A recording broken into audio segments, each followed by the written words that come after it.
Donc beaucoup de gens travaillent au pendule, s'exercent au pendule avec des gyrations et essayent d'interpréter les gyrations. Dans le cas présent, le pendule tourne dans les sens des aiguilles d'une montre. Il effectue de petites gyrations. Voilà, donc c'est un petit oui. Il va augmenter pour signifier que le sujet qui est traité, que l'on recherche, est plus important dans le sens positif.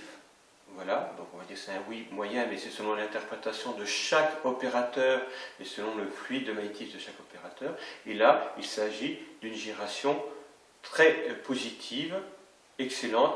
Vous voyez, le pendule effectue des gyrations presque à l'horizontale. Voilà. Et c'est lui qui bouge parce que ma main ne bouge pas beaucoup quand même. Voilà. Lorsque l'on a compris la réponse, on demande au pendule de s'arrêter, du style si j'ai compris la réponse, tu t'arrêtes.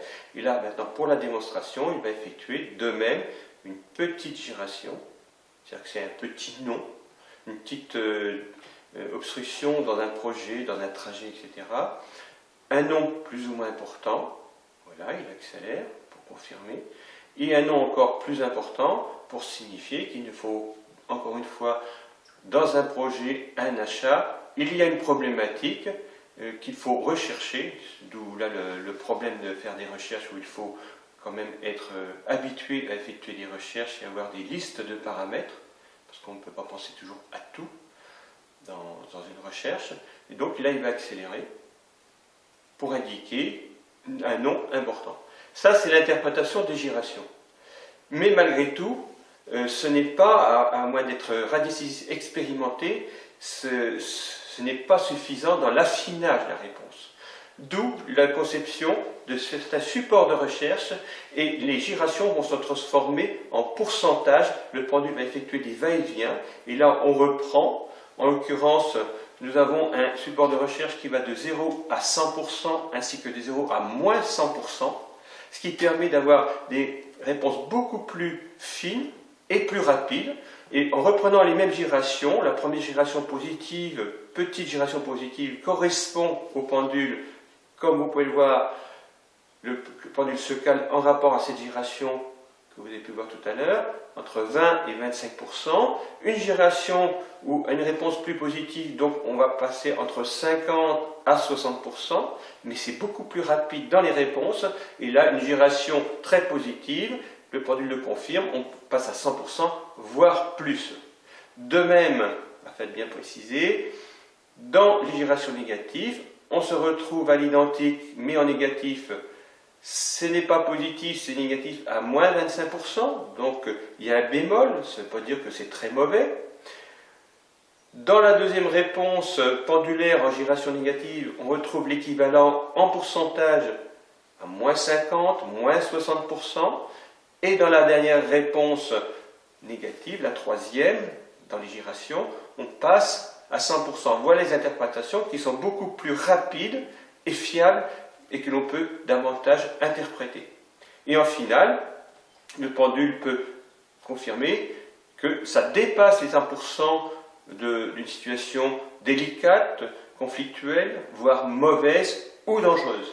Et auquel cas, le pendule va, lui, puisqu'on lui permet avec cette méthode des bulles, va lui confirmer avec d'autres éléments de réponse que l'opérateur ne demande même pas, c'est le pendule qui va l'indiquer, il va venir carrément sur ce paramètre en indiquant « attention, il y a un danger » ou il faut soit donc danger, et on va avoir ce graphique, ce support de recherche pendant un petit moment, afin que tout le monde s'en imprègne bien.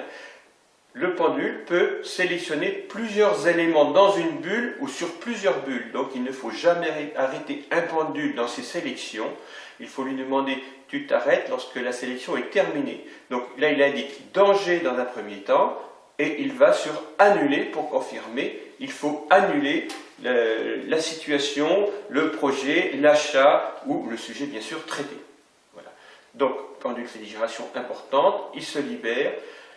Les capacités de ce pendule sont assez extraordinaires parce qu'il se libère en quasi automatique des réponses, c'est-à-dire qu'on peut poser des questions pratiquement bout à bout, tandis que certains pendules de base, nous sommes obligés de les toucher, de souffler dessus ou que le pendule se vide sur le support de recherche. Voilà, en l'occurrence une table. Voilà. Donc c'est plus long et il faut faire attention pour les pendules de base où le pendule n'a parfois, c'est l'erreur de beaucoup de radiesthésistes débutants, le pendule n'a pas le temps de se libérer de ses réponses. Donc le radiesthésiste va encore interpréter une réponse quasi identique à la première réponse, mais c'est le pendule qui ne s'est pas libéré de ses réponses. Donc il faut lui laisser le temps. L'avantage de ce pendule, qu'on nomme le phénomène, c'est qu'il est très rapide. Il évite en plus, comme j'avais déjà précisé dans une autre vidéo, il évite que nous sommes, qu'il y ait des transferts, des chocs en retour, etc. Là, il va, en plus les informations que je fournis, le pendule lui donne son avis, si on peut dire, il va carrément sur excellent absolu, c'est des informations qu'il faut fournir.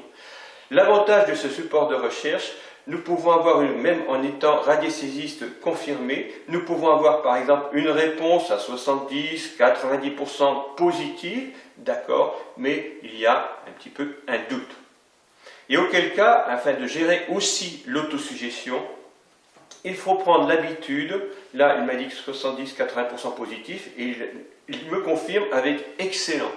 Donc il renforce sa réponse. Ensuite, afin de gérer l'autosuggestion et d'éviter de nombreuses erreurs dans les recherches radiesthésiques, il faut prendre l'habitude de toujours parler en temps présent. On n'utilise jamais le futur,